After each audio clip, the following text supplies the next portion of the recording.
I'm often told that I should be nicer to the politicians that I'm trying to influence in order to be more effective, but Keir Starmer is a piece of shit.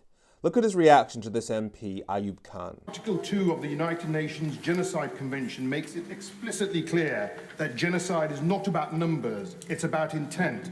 And the intent of the Israeli government and the IDF has been explicitly clear in words and in actions over the past 400 days. More than 45,000 innocent men, women and children killed. On the 28th of October, the Foreign Secretary denied that a genocide was even taking place and suggested that the Israeli army had not yet killed enough Palestinians to constitute a genocide. Will the Prime Minister share his definition of genocide with this House?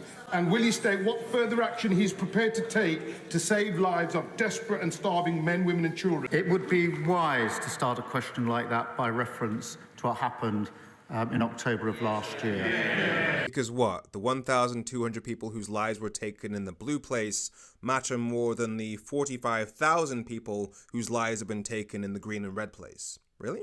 I'm well aware of the definition of genocide, and that is why I've never described this and referred to it as genocide.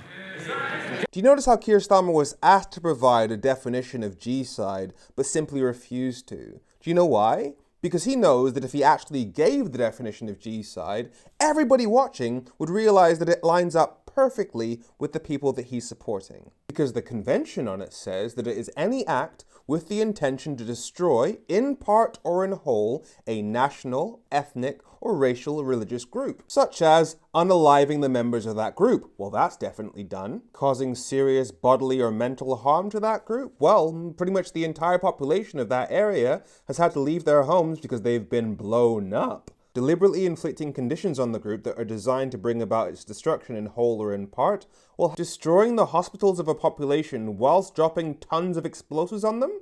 Yeah, that meets that bar. And it's not just G-side itself that's punishable, it's also direct and public incitement to commit it, which lines up with pretty much everything the members of the Israeli government have been saying on TV. Like the Israeli ambassador, so the primary person who tells the UK government what the Israeli government's agenda is, she literally said their plan is to destroy everything. Those areas must be destroyed, and every school, every mosque, every second house has an access to tunnel. So this is, and of course ammunition. But that's an argument for destroying the whole of Gaza, every single building in it. So do you have another solution how to destroy the underground tunnel city? Which means that we can't pretend that we don't know what they're doing when we sell them weapons, which means that that little one there, complicity in G-side, we're guilty of that too. And Starmer knows this, that's why he refused to actually give the definition when asked, which means he's knowingly supporting G-side. So like I said, piece of shit.